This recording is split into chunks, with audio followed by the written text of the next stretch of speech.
Blessings, warriors, blessings.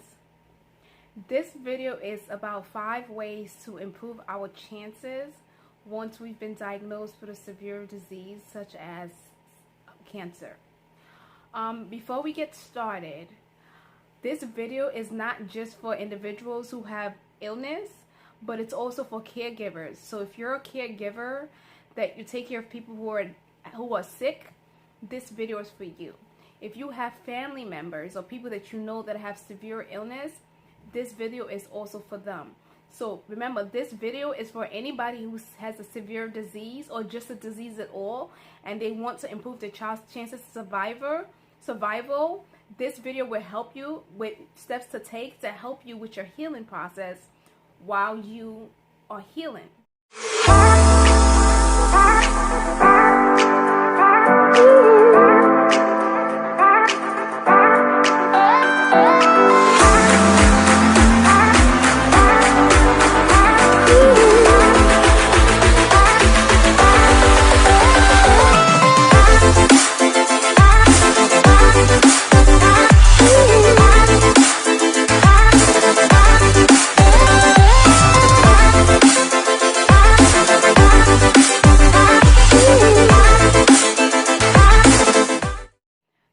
I'll go over before we get started is fear. Normally, when we get diagnosed with a disease, the first thing that comes to our mind is fear. We're afraid of what will become of us. We're afraid of what next. We will become a burden to our family members, to our loved ones. Are we going to be able to take care of the ones that we are responsible, our children, to take care of? You know, what's going to be the quality of our life? So even if we will survive. You know, one thing I've learned from my experience is that fear does not exist. Fear is something that we perceive. We think something will happen before it happen. Remember, before it happens, see to get it. So we're assuming of the outcome, the circumstances, before it actually happens. And because of that, we become afraid. So number one, the first thing that I would say after you've been diagnosed with a severe disease, whether you cried it out, you felt bad for yourself, and you're ready to take action, the first thing I would suggest is to educate yourself, guys. Educate ourselves. We need to educate ourselves about what to do, what the disease is that we've been diagnosed with. We need to know everything about the disease like the back of our hand. You know, it is okay for us to rely on our doctors to help us, but nobody will care for you as much as you care for yourself. So the first thing I would suggest that you do is to educate yourself. When I was diagnosed with lung cancer at, I think 2018, I studied everything about lung cancer. I found out what lung cancer was. I found out how you got lung cancer. I found out what the treatments are. What are the alternatives, and what can I do to help me increase my chances of survival once I was diagnosed with cancer? And when I did that, I noticed that the fear that I had of being diagnosed went away. So when we educate ourselves, we eliminate fear because we brought light to what we're afraid of. Fear is just to think something will happen. It's afraid of something that we do not know. So because of that, we are afraid. So when we educate ourselves, when we begin to read, when we begin to find information of what we can do, we realize that it's not, even though we're afraid, we just put light to the situation. That way we're not so afraid anymore. So guys, number one, educate yourself to eliminate fear. Guys, the most important thing and amazing thing right now is the fact that we have unlimited resources when it comes to education. We're in the internet age that we can easily just go on the internet and click what we want to know and get all the information that we need with accurate resources. So guys, if you want to improve your chances of survival, number one thing I would suggest, even if you're afraid, is to educate yourself. Number two, I would suggest change your diet. Change your lifestyle. You know, a lot of times we're hearing a lot of things about the alkaline. There's a reason why. But before I even get started with the alkaline, make sure you're getting the right information, guys. You know, there's a lot of information out there going on, and some are not as accurate as it should be. So make sure you don't even check one resource, you check multiple resources, and make sure that your information is well. Later on in another video, I will go over what the alkaline diet is, because sometimes I'm seeing a list of the foods of Dr. Sebi's food guide, and there are foods there that does not belong there. So change your diet, guys. The alkaline diet talks about our pH balance, which is what Dr. Sebi thought, which is what I'm on. I'm on the alkaline diet. It talks about your pH balance, how our pH balance is when our body is in an alkaline state, we eliminate diseases. Our body is not prone to diseases. But when our body is in an acidic state, we are prone to getting diseases. So we have to look at the spectrum. It's from 0 to 14. 0 being the most acidic, 14 being the most alkaline. 7, which is in the middle, is neutral. So we want to get to a place where our pH blood level is from 7 to 14, but not too much the alkaline, but about 7.40, 7.35, because when our body is too alkaline, we can become sick. So guys, it's about balance. Also, when I speak about diet, I'm talking about our environment. You know, our diet is our senses, our 5 senses. What are we hearing all the time? What toxic things are we hearing? What are we seeing with our eyes? What are we watching? What is our environment like? What are we smelling? What energy do we have around us? Because when we are sick, our body is weak. You know, we need to strengthen it. We need to put things in our body that feeds our body to help us to be better, to get better and to heal. And the best way to do that is by making sure you take care of your inside, because once you take care of your inside, the outside will take care of itself. So it's about getting our diet together, changing our lifestyle, being around things that uplift us, that helps us to grow, that puts us, our focus, keeps our focus on the disease that we're trying to battle, and to stay in stress free, guys. Now, when I also talk about diet, I'm talking about what do we put in our skin. You know, a lot of these lotions and shampoos that we're using for our hair, a lot of the things we're using have a lot of chemicals in them. So we have to consider what we're putting in our skin. You know, our skin, anything we put in our skin goes into our body. Our skin is one of the biggest organs in our body. So if we put things that are toxic in our body, it will go through your pores and it would enter into your body. I know sometimes we think that when we put things in our body, it doesn't have anything to do with our inside, but anything you put on your skin goes into your body. So consider what you're using. Try going to a more holistic way, a more healthy way, a chemical-free way. You have a lot of things like shea butter. You have coconut butter. You have essential oils that you can use for your skin. You even have CBD oil that you can use for your skin. Things like that sifts through your body but still promotes healing. The goal is to get your body healing. So try looking up an alkaline diet, which I will go onto another video. I'll do another video completely just on alkaline diet. Try looking at ways to improve your health. Meditation, to help with your mind, to help to clarify and cleanse, keep your mind still so that you can't waver on with your worries about your disease. So the first thing is to educate ourselves, to eliminate fear, and so that we can be more in control, so that we can know more about our disease. The second thing is changing our lifestyle and our diet, meaning our lifestyle, everything we do, how we go about things, becoming stress-free, and our diet, what we're putting into our body to help us heal, and helping our body to go from acidic, which is the sick state, to alkaline, where we're more healthy and energetic and we have a better quality of life. The third thing to do to help your process with healing is stress. Guys, I cannot say this enough. Stress is a silent killer. A long-term stress will cause diseases. It causes heartburn. It causes headache. It causes rapid breathing. It causes infertility. It causes tense muscles. It causes stomach aches.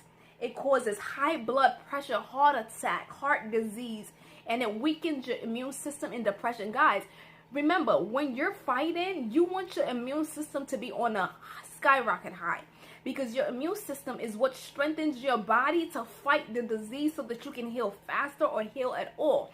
So when your immune system is weak, your body has a lower chance of surviving, if at all. The goal is to strengthen your body and strengthen your immune system so that you're able to fight the disease. So stress. Try to eliminate stress.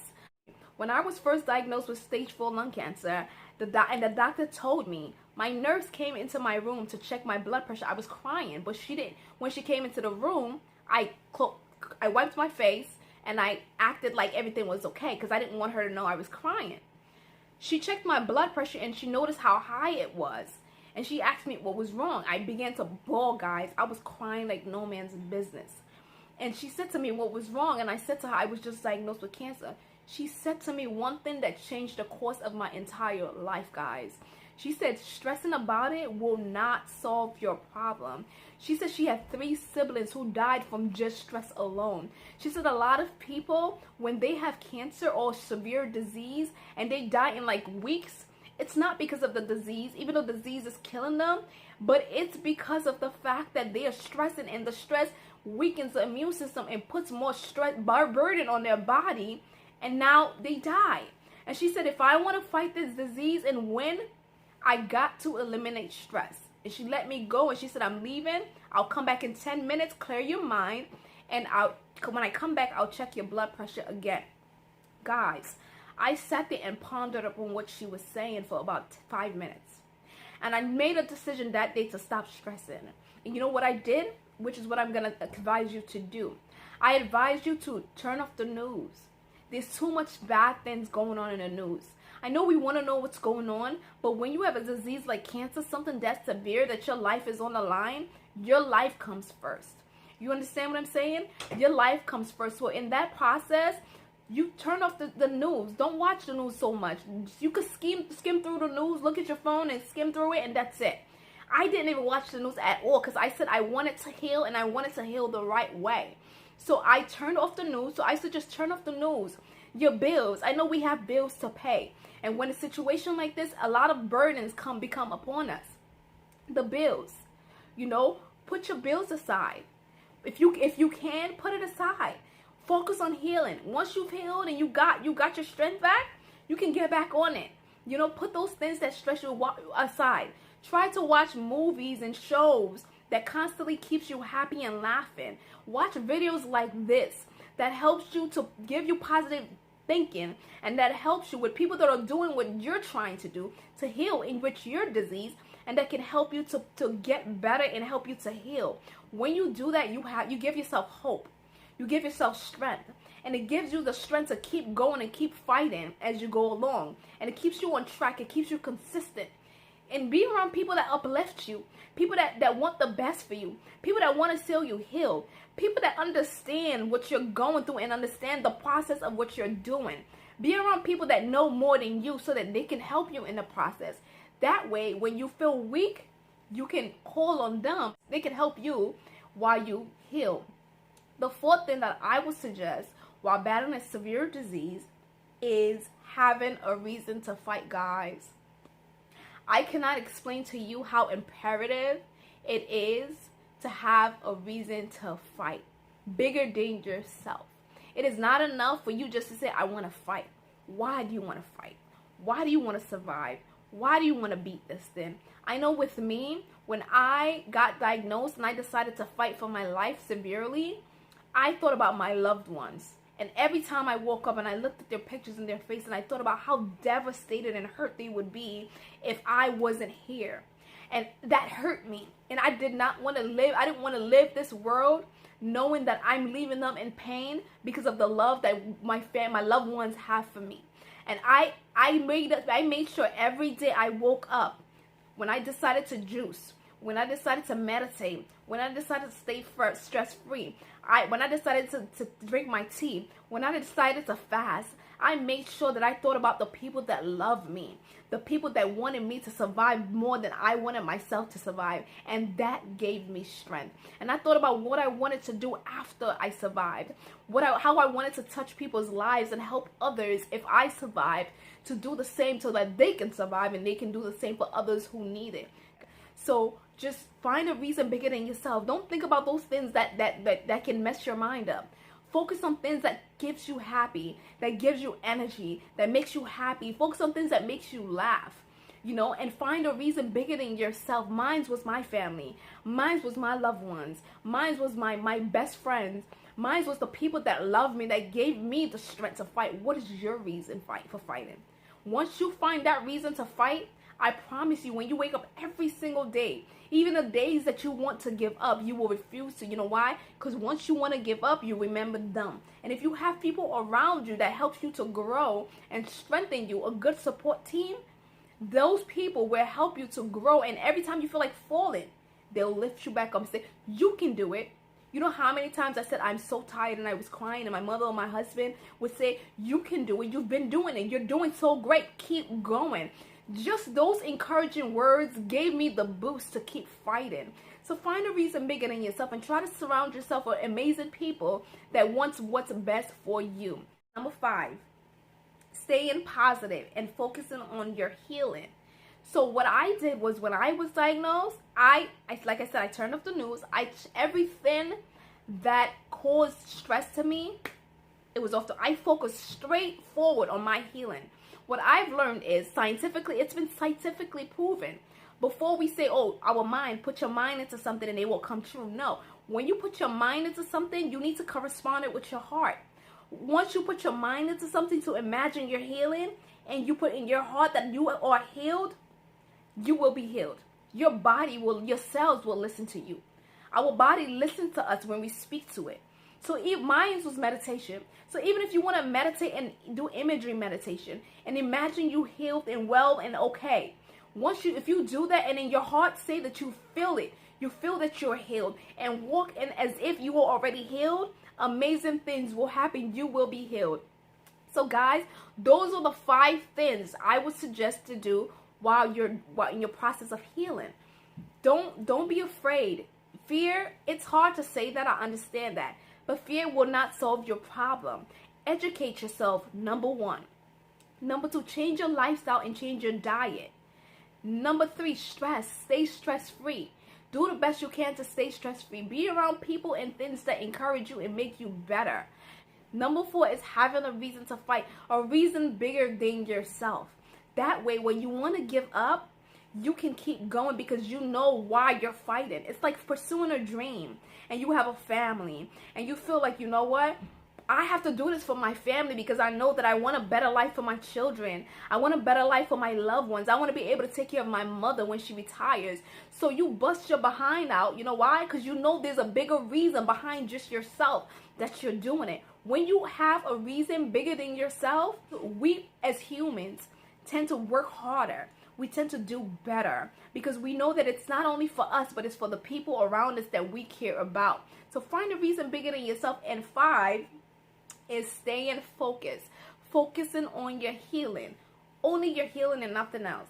I know you have other responsibilities, but right now, if you're not well, you can't help anybody else. You can't take care of your kids. You can't be there for your husband or your wife. You can't be there for your mother or for people, your friends. So the goal is to focus on your healing, all your energy on your healing and things that make you happy. And then once you've done that and you've gotten better, now you can live your life and be free. Guys, I'm telling you, this is the things that I did and I continue to do daily to help me in my process of healing. So I hope this video helped you guys out. Stay tuned for my next video where I will be speaking to people specifically who have cancer. The things that you can do and should not do while you have cancer. Things that the doctors will not necessarily tell you. And other alternatives that you can do as well while you're healing. And if you want to go a different route besides chemotherapy, which you can do to help to process your healing, or even while going through chemotherapy, which you can do to help the chemotherapies be less aggressive on your body and help it to work faster. Thank you guys so much. Remember, Anything is possible when you put your mind into it. All you got to do is stay focused. I believe in you. I'm doing it and I did it, and you can do it too. You can do anything you put your mind into. I promise you. So stay focused. Stay strong, guys. You got this. You got this. You can do it. You can do it because I believe in you and I know you got this. This is your sister in a fight. Stay tuned. See you soon.